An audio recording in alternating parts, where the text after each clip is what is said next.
আমার নবী বলেন, আয়েশা রে, ওই ময়দান এমন ময়দান হবে, ওই ময়দান এমন কঠোর ময়দান হবে রে, সূর্য মাথার উপরে থাকবে, নিচে থাকবে তামা, মানুষ তাদের গামের মধ্যে তারা সাঁতার কাটতে থাকবে। ও আয়েশা, ওই দিন আল্লাহ হবেন কাহ্হার, আল্লাহ হবেন কঠোর।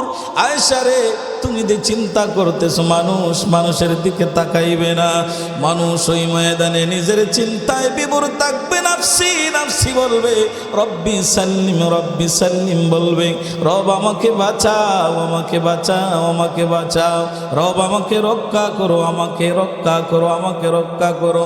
ও আয়েশা, মানুষ নিজেকে বাঁচানোর জন্য পাগল পারা থাকবে হাসরের ময়দানে।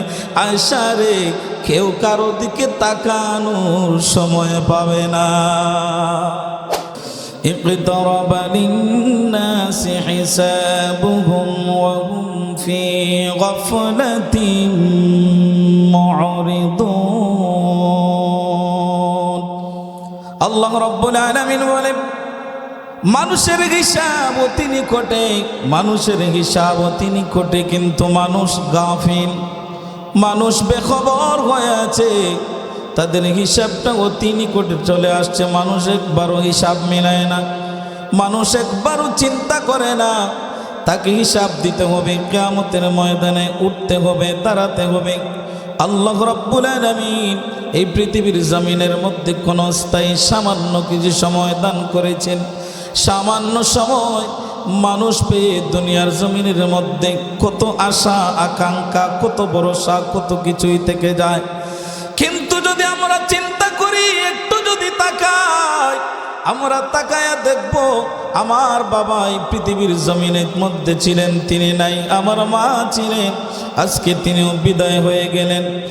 আর আমাকেও আগামীকালকে, আগামীকাল না হয়তো এক সপ্তাহ, না হয়তো মাস, না হয়তো বৎসরের পর দুনিয়ার জমিন থেকে বিদায় হওয়া লাগবে কিনা? যাওয়া লাগবে। আপনারা কি যাবেন না? মরা লাগবে কিনা? সবার মরতে হবে, কারণ এই পৃথিবীতে কেউ তাকে প্রতিদিন যখন ফজরের নামাজ পড়ে বাহির হয়, বিভিন্ন দিক থেকে, বিভিন্ন লোকালয় থেকে এমন একটি শব্দ ভেসে আছে, ইন্না লিল্লাহি ওয়া ইন্না ইলাইহি রাজিউন। আসে কিনা? ও গোলাপগঞ্জের মানুষ, তরুকবাগ এলাকার মানুষ, যারা এখনো জাগ্রত আছেন, একটু কান লাগাও, হৃদয়টা একটু নরম করো, আল্লাহর জন্য একটু নরম করে একটু চিন্তা করো। দেখো, অমুক গ্রাম থেকে এমন শব্দ ভেসে আসছে, মাইক থেকে এলান হচ্ছে, তোমার হয়তো চিন্তা হচ্ছে অমুক এলাকার ব্যক্তি মারা গেছে, আমি কি আর মারা যাব নাকি? আমার তো এখনো বয়স হয় নাই, শরীরটা এখনো পরিপূর্ণ ভালো। কিন্তু একটা চিন্তা করো রে বন্ধু, ওই বাক্য দ্বারা আপনাকে বলা হয়, ও তুরুকবাগ এলাকার মানুষ, যেখান থেকে মাইকের আওয়াজ ভেসে আসছে, তুমি ভাবতেছো তুমি মরবা না, অমুক মানুষ, তার জন্যই মৃত্যু আসছে। এই বাক্য দ্বারা আপনাদেরকে সিগন্যাল দেওয়া হয়, তুমিও প্রস্তুত হয়ে যাও, রেডি হয়ে যাও, তোমাকে আল্লাহর দিকে প্রত্যাবর্তন করা লাগবে। কিন্তু আমরা বুঝি না, এর মানা জানি না, বুঝি না। আল্লাহ বলেন, ইকতারাবা লিন্নাসি হিসাবুহুম ওয়া হুম ফি গাফলাতিন মুরিদুন। ও যুবক ভাইরা, মুরব্বী বাবারা, মা বোনেরা, যারা সোজা আছেন, একটু মাইকের দিকে কান লাগান। আল্লাহ রাব্বুল আলামিন মানুষদেরকে বেখবর বলতেছেন, গাফলাতির মধ্যে আছে। আমরা দুনিয়ার মধ্যে হাসি তামসা ঠাট্টার মধ্যে লিপ্ত আছি।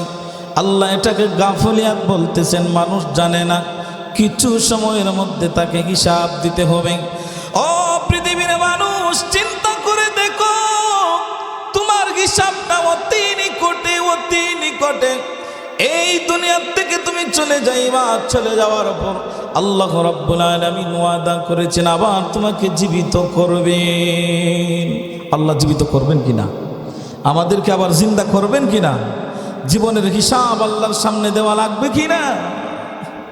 আল্লাহ রাব্বুল আলামিন বলেন, আয়াহসাবুল ইনসানু আল্লান নাজমা'a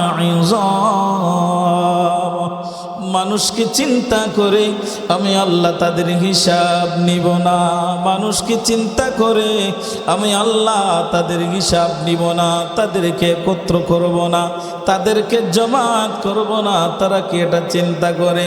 বালা কাদিরিনা আলা আন নুসাউইয়া বানানা। আল্লাহ বলেন আমি তাদেরকে একত্র করব, এমনকি তাদেরকে যদি জ্বালাইয়া পুরাইয়া মাটি খেয়ে ফেলে আঙ্গুলের অগ্রভাগ পর্যন্ত আমি আল্লাহ একত্র করতে সক্ষম। সুবহানাল্লাহ। আল্লাহ আবার চিন্তা করবেন, উঠতে হবে যে ময়দানে আমরা উঠব, ওটাকে বলা হয় হাশরের ময়দান। ইয়াউমা ইয়াফিরুল মারউ মিন আখিহি ওয়া উম্মিহি ওয়া আবি ওয়া সাহিবাতিহি ওয়া বানিহি। ওই ময়দান সম্পর্কে আল্লাহ রাব্বুল আলামিন বলেন, ওই ময়দান এমন কঠিন হবে, সূর্য চলে আসবে মাথার উপর, চতুর্দিকে বাউন্ডারি হবে আগুনের, নিচে হবে তামা। সূর্যের উত্তপ্ততার কারণে ওই হাসরের ময়দানে মানুষ তাদের গুনাহ অনুযায়ী সাঁতার কাটতে থাকবে। মানুষ যেইভাবে আল্লাহ সৃষ্টি করেছে পৃথিবীতে এসেছে ওইভাবে আল্লাহ আবার সৃষ্টি করবেন, উলঙ্গ হয়ে হাসরের ময়দানে দাঁড়াইবে। আম্মা জান আয়েশা আমার রাসূলকে প্রশ্ন করলেন, ইয়া রাসূলুল্লাহ সাল্লাল্লাহু আলাইহি ওয়াসাল্লাম, আল্লাহর নবী গো, হাসরের ময়দানে আমাকেও কি উলঙ্গ হয়ে দাঁড়াতে হবে? আল্লাহর নবী বলেন, হ্যাঁ গো আয়েশা। বললেন, ইয়া রাসূলুল্লাহ, ইয়া হাবিবাল্লাহ, তাহলে কি ওখানে মানুষ মানুষের দিকে তাকাবে না? লজ্জা কি হবে না? আমার নবী বলেন, আয়েশা রে, ওই ময়দান এমন ময়দান হবে, ওই ময়দান এমন কঠোর ময়দান হবে রে, সূর্য মাথার উপরে থাকবে, নিচে থাকবে তামা, মানুষ তাদের গামের মধ্যে তারা সাঁতার কাটতে থাকবে। ও আয়েশা, ওই দিন আল্লাহ হবেন কাহ্হার, আল্লাহ হবেন কঠোর। আয়েশা রে, তুমি যে চিন্তা করতেছো মানুষ মানুষের দিকে তাকাইবে না, মানুষ ওই ময়দানে নিজের চিন্তায় বিভোর থাকবে, নাফসি নাফসি বলবে, রব্বি সাল্লিম বলবে, রব আমাকে বাঁচাও, আমাকে বাঁচাও, আমাকে বাঁচাও, রব আমাকে রক্ষা করো, আমাকে রক্ষা করো, আমাকে রক্ষা করো। ও আয়েশা, মানুষ নিজেকে বাঁচানোর জন্য পাগল পারা থাকবে হাসরের ময়দানে। আয়েশা রে, কেউ কারো দিকে তাকানোর সময় পাবে না। এমন ভয়াবহ ময়দান, এটা কেন সাজাইবেন? আমাদেরকে যে আল্লাহ একটা সময় দিয়েছেন, দুনিয়ার জমিনের মধ্যে একটা হায়াত দিয়েছেন, ওই জীবনের ওই হায়াতের সম্পূর্ণ গড়ায় গন্ডায় হিসাব নেওয়ার জন্য আল্লাহর কাঠগড়ায় দাঁড়া করাবেন। ইয়াউমা লা তামলিকু নাফসুন লিনাফসিন শাইআ ওয়াল আমরু ইয়াউমাইযিন লিল্লাহ। ওই দিন এমন কঠোর দিন হবে, ওই দিন এমন কঠিন দিন হবে, যেই দিনে আল্লাহর আদেশ ছাড়া কোনো মানুষ কোনো কথা বলতে পারবে না। আল্লাহ বলবেন, ও দুনিয়ার জালিম বাদশারা, ওই দুনিয়ার অহংকারীরা, ওই দুনিয়ার সম্পদশালীরা, ও দুনিয়ার বিত্তবানরা, এখন তোমরা কোথায়? কেন কথা বলতেছো না? আজকের রাজত্ব কার? আজকের রাজত্ব কার? লিমানিল মুলকুল ইয়াউম, লিমানিল মুলকুল ইয়াউম। আজকের রাজত্ব কার? তখন ওই পাপাচার, তখন ওই জালিম যারা অন্যায়ভাবে মানুষের জমি দখল করেছে, অন্যায়ভাবে হালাল হারাম না জেনে সব কিছু ভক্ষণ করেছে, মানুষের উপর অন্যায়ভাবে নির্যাতন করেছে, অন্যায়ভাবে আলিম উলামাদেরকে জেলে বন্দী করেছে, কিয়ামতের ময়দানে আল্লাহ ইনসাফের দণ্ড কায়েম করবেন, এক চুল পরিমাণ কম বেশ হবে না। যথা সাধ্য যথা অবস্থায় যার যার প্রাপ্য সবাইকে বুঝাইয়া দিবে। কেউ সার পাবে না, ওই দিন কেউ সার পাবে না। এই বিশাল ময়দান কঠোর মুহূর্তের মধ্যে হাসরবাসী পাগল হয়ে যাবে, চিন্তা করবে কি হলো, আমাদের কি হবে, আমাদের জন্য কি কোনো সাহায্যকারী নাই? হাসরবাসী একত্র হয়ে আপনিও থাকবেন, আমিও থাকবো, সবাই থাকবো। আদম আলাইহিস সালাতু ওয়াস সালাম থেকে নিয়ে পৃথিবীর কিয়ামত পর্যন্ত, যে শেষ ব্যক্তি পর্যন্ত প্রত্যেকটা মানব জাতি হাসরের ময়দানে দণ্ডায়মান হবে। সবাই যখন পাগল পারা, সবাই যখন পাগল পারা, তারা চিন্তা করবে, আমরা চিন্তা করব কি করা যায়। সূর্যের তাপের উত্তপ্ততা আর সহ্য হচ্ছে না, নিচে তামা, আমাদের তো আর সহ্য হচ্ছে না। তখন হাসরবাসী বলবে, দেখো কাউকে পাওয়া যায় কিনা আমাদের জন্য, কেউ কি একটু সুপারিশ করবে। সমস্ত মানুষ দৌড়ায় যাবে নবী আদম আলাইহিস সালাতু ওয়াস সালাম, গিয়ে বলবে, ইয়া আবাল বাশার, হে আমাদের পিতা, হে আমাদের আদি পিতা, হে মানব জাতির পিতা, আল্লাহ রাব্বুল আলামিন তার কুদরতি হাত দ্বারা আপনাকে তৈরি করেছেন, আপনাকে জান্নাতের জন্য বসবাসের ব্যবস্থা করে দিয়েছেন। আপনি কি দেখেন না আজকের এই হাসরের ময়দানে আমাদের আর সহ্য হচ্ছে না, দয়া করে আল্লাহর কাছে আমাদের জন্য একটু সুপারিশ করুন, আল্লাহ যেন বিচারের কাজ আরম্ভ করে দেয়। ও দুনিয়াবাসী, তখন সমস্ত মানুষদেরকে আদম আলাইহিস সালাতু ওয়াস সালাম জবাব দিবে, পারবো না, পারবো না, আমার দ্বারা সম্ভব হবে না, আমি নিজেই রবের কাছে কাঁদতেছি, আমার কি জানি উপায় হয়। তোমরা চলে যাও নবী নূহ আলাইহিস সালাতু ওয়াস সালামের কাছে। হাসরবাসী সবাই পাগল পারা হয়ে হয়ে নবী নূহ আলাইহিস সালাতু ওয়াস সালামের কাছে চলে যাবে। নূহ নবী এমন এমন এমন উক্তি করবে, সম্ভব না, আজকের এই হাসরের ময়দানে তোমাদেরকে শাফাআত সাহায্য করা সম্ভব হবে না। নূহ নবী বলবেন, যাও তোমরা মূসা নবী আলাইহিস সালাতু ওয়াস সালামের কাছে, মূসা আলাইহিস সালাতু ওয়াস সালামের কাছে যাও হবে। একই উক্তি মূসা নবী বলবেন, হাদিসের কথা বলবেন, যাও ইব্রাহিম আলাইহিস সালাতু ওয়াস সালামের কাছে। সমস্ত হাসরবাসী সাইয়েদনা ইব্রাহিম আলাইহিস সালাতু ওয়াস সালামকে গিয়ে বলবে, ওগো নবী ইব্রাহিম, আমাদের অবস্থা কি আপনি দেখতে পাচ্ছেন না? হাসরের ময়দানে আমাদের পক্ষ থেকে আল্লাহর কাছে একটু সুপারিশ করুন, আল্লাহ যেন বিচারের ফয়সালা শুরু করি। ইব্রাহিম আলাইহিস সালাতু ওয়াস সালাম জবাব দিবে, ও হাসরের ময়দানের মানুষেরা রে, আমি নিজেই কাঁদতেছি, আমার জানি কেমন অবস্থা হয়, আমি নিজেই আল্লাহর দরবারে কাঁদতেছি, আমি তোমাদেরকে সাহায্য করতে পারবো না, চলে যাও ঈসা আলাইহিস সালাতু ওয়াস সালামের কাছে। হাসরবাসী দিশেহারা হয়ে নবী ঈসা আলাইহিস সালাতু ওয়াস সালামের কাছে চলে যাবে, গিয়ে বলবে, ওগো নবী ঈসা, আল্লাহ রাব্বুল আলামিন আপনাকে বাবা ব্যতীত তৈরি করেছেন, সৃষ্টি করেছেন, আপনাকে চতুর্থ আসমানে আল্লাহ উঠেই নিয়েছেন, অনুগ্রহ করেছেন। ও নবী ঈসা, আজকের এই উত্তপ্ত ময়দানে আমাদের জন্য একটু সাহায্য করুন, সাহায্যের ব্যবস্থা করুন।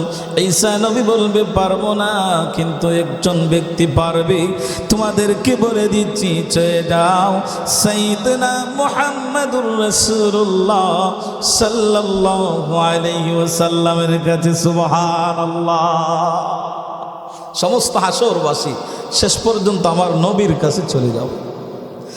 আমার নবীকে গিয়ে বলবে, ইয়া রাসূলুল্লাহ সাল্লাল্লাহু আলাইহি ওয়াসাল্লাম, ঘুরে ফিরে আপনার কাছে এসেছি, তাকায় দেখেন আমরা কত বড় মুসিবতে আছি, বিপদে আছি, আমাদের জন্য আল্লাহর কাছে একটু সাহায্য প্রার্থনা করুন।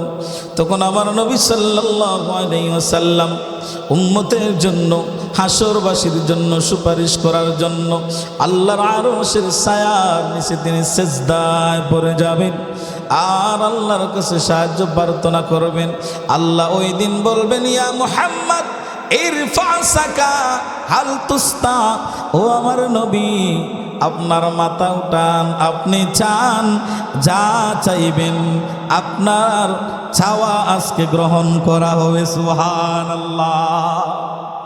কেহ নাই, আমার নবী, আপনার নবী মুহাম্মদুর রাসূলুল্লাহ সাল্লাল্লাহু আলাইহি ওয়াসাল্লাম আল্লাহর কাছে চাইবেন, তখন আল্লাহ গ্রহণ করবেন। আমার নবী যা চাইবেন আল্লাহ রাব্বুল আলামিন তাই তাকে প্রদান করবেন। সুবহানাল্লাহ। ওই হাসরের ময়দানে 7টা গুণ যার কাছে থাকবে, তারা কিয়ামতের ময়দানে, হাসরের ময়দানে আল্লাহর আরশের ছায়ার নিচে স্থান পাবে। 7টা বিষয় শেষ করে ফেলব। প্রধান হলো আল্লাহ রাসূল সাল্লাল্লাহু আলাইহি ওয়াসাল্লাম বলেন, সাবআতু ইউযিল্লুহুমুল্লাহু ফি যিল্লিহি ইল্লা ইয়াওমা ইল্লা যিল্লু। কিয়ামতের ময়দানে আল্লাহর আরশের ছায়া ব্যতীত যখন কোনো ছায়া থাকবে না, তখন 7 দল মানুষ আল্লাহর আরশের ছায়ার নিচে স্থান পাবে। একদল হলো ইমামু আদিলুন, ন্যায়পরায়ণ শাসক, ন্যায়পরায়ণ বাদশা যিনি আছে। হাসরের ময়দানে আল্লাহ রাব্বুল আলামিন তাকে আল্লাহর আরশের ছায়ার নিচে স্থান দিবেন। সুবহানাল্লাহ। ন্যায়পরায়ণ বাদশা কি বলেন, আছে না অভাব? জুড়ে বলেন, আছে না অভাব? দেখেন তো অবস্থা, বাংলাদেশের অবস্থা দেখেন, আজকে সিরিয়ার অবস্থা দেখেন। যেই শাসক হয় মানুষের জন্য সে জালিম হয়ে যায়, জালিম হয়ে যায়। 2 নাম্বার, ওয়াশাবুন নাশা ফি ইবাদাতিল্লাহি তাআলা। ওই উত্তপ্ত ময়দানে আল্লাহর আরশের ছায়ার নিচে 2 নম্বরে যেই গুণওয়ালা ব্যক্তি ছায়া পাবে, সে হলো যেই যুবক অবস্থায়, যৌবন অবস্থায় আল্লাহর ইবাদত করেছি, যৌবন অবস্থায় আল্লাহর ইবাদতে তার জীবনটা কাটিয়ে দিয়েছি। 3 নাম্বার হলো ওয়ারাজুলুন কলবুন মুআল্লাকুন ফিল মাসাজিদ, যার অন্তরটা সব সময় মসজিদের সাথে লাগাইয়া থাকে।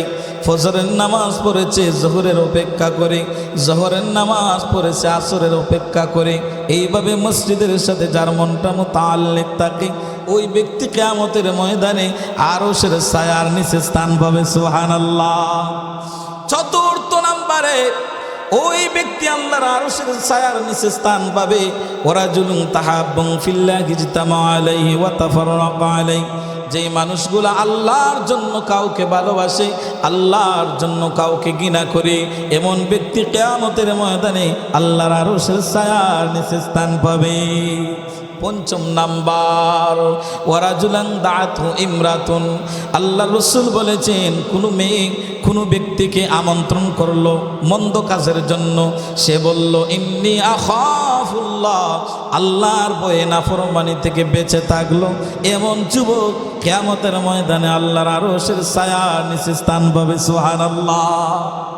আরেক ব্যক্তি হলো ওয়ারাজুলুন তাসাদ্দাকা বিসাদাকাতিন ফাআখফাহা, ওই দানশীল ব্যক্তি, যেই ব্যক্তি নিজে ডান হাত দিয়ে দান করে বাম হাত কবর খুলতে পারে না, তার বাম হাতও বুঝে না, লুকায়া লুকায়া দান করে, কিয়ামতের ময়দানে ওই ব্যক্তি উত্তপ্ত ময়দানে আল্লাহর আরশের ছায়ার নিচে স্থান পেয়ে যাবে। আর 7 নম্বরে হলো ওয়ারাজুলুন যাকারুল্লাহ, আল্লাহর রাসূল সাল্লাল্লাহু আলাইহি ওয়াসাল্লাম বলেন, যেই ব্যক্তি আল্লাহর ভয়ে নির্জনে একা একা কাঁদে, চোখের পানি ফেলে আল্লাহর ভয়ে কাঁদে, কিয়ামতের ময়দানে উত্তপ্ত ময়দানে সূর্য যখন মাথার উপর, নিচে যখন তামা, চতুর্দিকে যখন আগুন থাকবে, ওই ব্যক্তি যারা নির্জনে বসে বসে চোখের পানি ফালায়, আল্লাহর কাছে মাফি চায়, আল্লাহর ভয়ে কাঁদে, ওই ব্যক্তি হাসরের ময়দানে আল্লাহর আরশের ছায়ার নিচে স্থান পাবে। সুবহানাল্লাহ। থাকবে তো মনে ইনশাআল্লাহ। আল্লাহ যেন আমাদের আমল করার তৌফিক দান করেন। আর আমলের মাধ্যমে এই 7 দল ব্যক্তি, 7 গুণওয়ালা যেই ব্যক্তি থাকবে, আল্লাহ কিয়ামতের ময়দানে তার আরশের ছায়ার নিচে স্থানের ব্যবস্থা করে দিবেন। আর আরশের ছায়ার নিচে যারা থাকবে, নিশ্চিত এরা আল্লাহর জান্নাতে দাখিল হবে। আল্লাহ যেন আমাদের তৌফিক দান করেন। ওয়া মা আলাইনা ইল্লাল বালাগ।